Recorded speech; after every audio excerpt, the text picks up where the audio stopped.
You saw the title of the video. I'm not going to waste your time, okay? La Dispute's King Park is arguably one of the greatest songs of all time. End of sentence, that's it. King Park is track number 9 on La Dispute's 2011 album Wildlife and is an absolute masterpiece in terms of storytelling, lyrical composition, instrumental composition, just pretty much the song.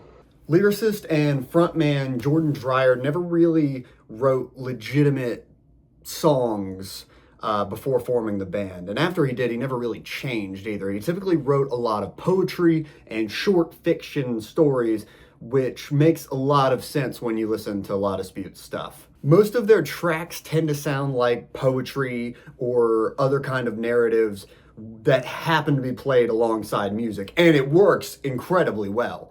And in this song, instead of forcing a rhyme in there to try and catch that, mainstream sound, he instead forces you to carry the rhyme for him.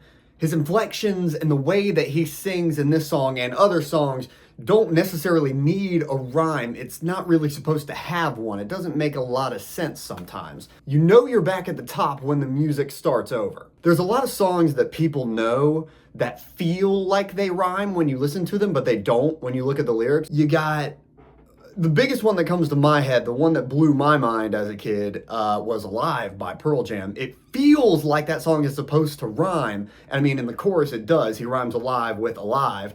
And this is the same for a lot of Pearl Jam songs. No, they really don't have any rhyme scheme. It's just kind of words on a paper. I Write Sins Not Tragedies by Panic! At the Disco. No, honestly, a lot of Panic! At the Disco songs. Honestly, a lot of Pearl Jam songs. Honestly, a lot of REM songs. A lot of Radiohead songs. You get the point. You get the point. A lot of your favorite artists don't find it necessary to rhyme in their music. King Park is the same way. Nothing rhymes, and it feels like it doesn't need to because of the way he's singing it and the way that it flows with the music. It flows so well that it almost feels like he's rhyming. You and your brain are doing the rhyming for him. The origin of the song comes from a real-life event that happened in Grand Rapids, Michigan, where the band is from. A 16-year-old kid walking down the sidewalk gets killed in a drive-by shooting that wasn't meant to kill him. Dreyer uses a lot of real-world events in his music and La Dispute's music. Even if it didn't personally happen to him, or if it was even nearby, he is really good at putting himself in other people's shoes. So now we click play. The song opens up full throttle.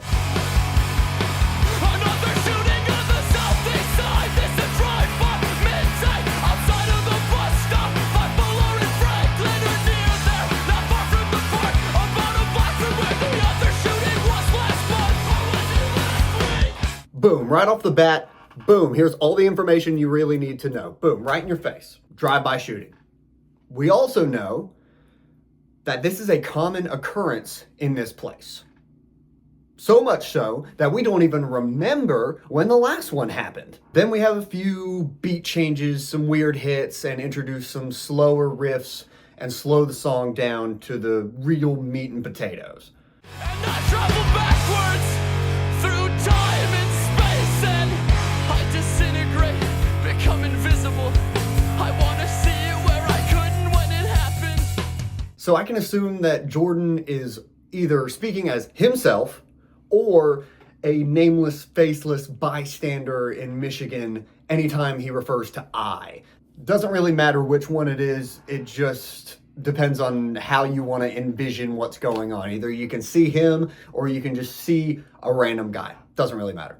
What does matter is what's next and what's after this. And what's next and after this is probably the most badass premise for a song ever. So, fueled by emotional rage and outburst, Jordan, or this guy, transforms into a ghost-type being that wants to see the shooting and all of the aftermath from front to back as an all-knowing, all-seeing God. What?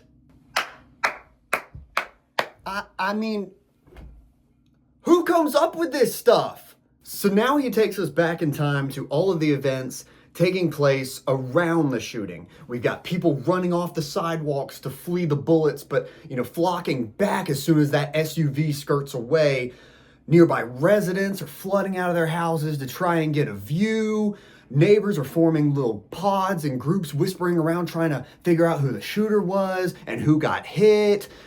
The cops and first responders are running in and gathering around the scene trying to block everything off. And the nearby mothers and fathers are asking themselves, how many more times are we going to let this happen?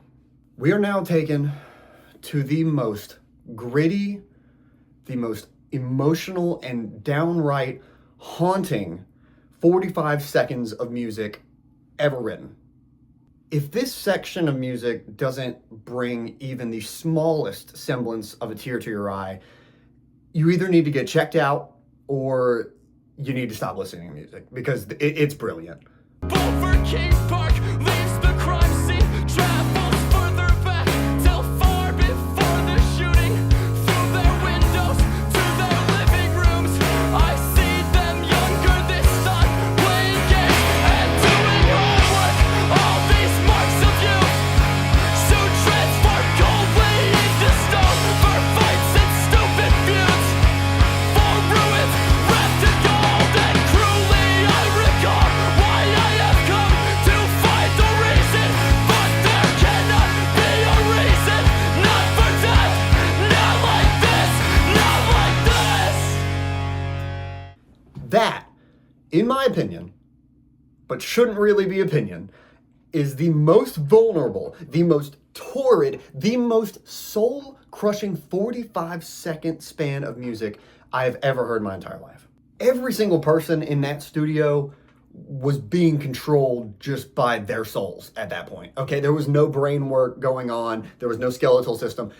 That is pure soul. If I was in that studio that day, even just sitting in the back watching, even just like stocking their snack table, I would need someone to make sure that I got home all right that night. By the way, there's still 3.5 minutes to go. So the drums and the rest of the band kick back in, and the curtain drops for this final stretch. Mainly the part that most people are going to know about this song. Was collapsing, then we heard him speak. Can I still get into heaven if I kill myself? Can I still get into heaven if I kill myself? Jordan's apparition, or God, has found the shooter, okay? He's in a hotel and he's taken solace with his accomplice while the police are still looking for him. He had been hiding for about 4 days before the police department received a tip on his whereabouts. So before all this, and during the 4 days while he was hiding out, he made a lot of phone calls to his relatives, most notably his uncle, which is pretty much the only one told in this song, where he asked if God would forgive him for what he had done if he had turned the gun on himself. And if I turn it on me, if I even it out, can I still get it, or will they send me to hell? All of his family members told him not to do this. Do not go through with it. You can still be forgiven and you are still a good kid despite those mistakes. All of the parents' testimonies in real life said that he was a really good kid that just happened to get caught up in this crowd. So after 4 days, him and his buddy try to escape. They're shut down by police. They grab his accomplice. He manages to slip back into the hotel room, locks himself in. All the police surround the door. The structure they use for this final act is so unnerving and tension building in the best way.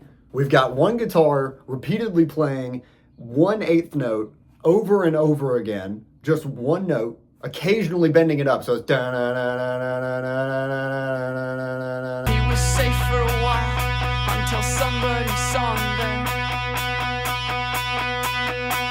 And then they're also throwing in some avant-garde chords that are placed ever so slightly off from where your brain would automatically place them. Then chasing him up the staircase to the floor where he'd stay. He closed the door hard behind him, locked himself in the room. They could have kicked in the door.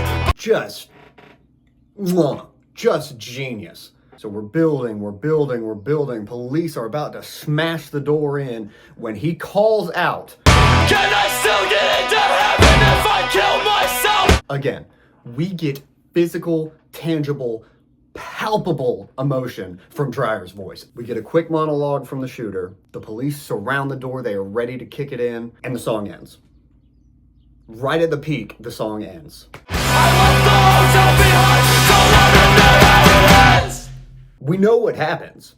You can read the newspaper on what happens. We don't need to know. He doesn't need to tell us. Nobody is getting a happy ending in this song. That's not how it works.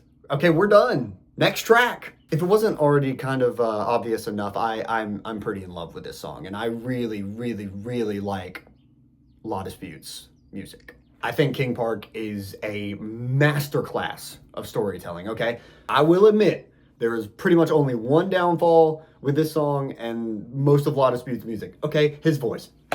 Okay, his voice is a little bit annoying. Who cares? He sounds like Gene from Bob's Burgers. This was before Bob's Burgers, okay? He's copying him. If you're used to the mainstream, follow the rules singers that always just stick in their little nook and never leave and don't do anything different, then yeah, I can get it. I understand. This is not a song that you're gonna play out loud at a family reunion or a first date unless your family or significant other are cool as hell. But that's pretty much it. Okay? Yeah, his voice can get a little bit annoying. I won't lie. On first listen, I was like, ooh, that's a choice. It's a great song. It's a great album. It's a great band. More people need to be listening to these guys. King Park is one of the many incredible odes to human suffering. La Dispute has a lot of these tracks that are all brilliant in their own way. I understand that this song and this band and this album may not be for everyone, but nothing is. Either way, thanks for watching. Make sure to leave any comments you have in the comment section. I will be sure to read them, and I'll see you in the next video.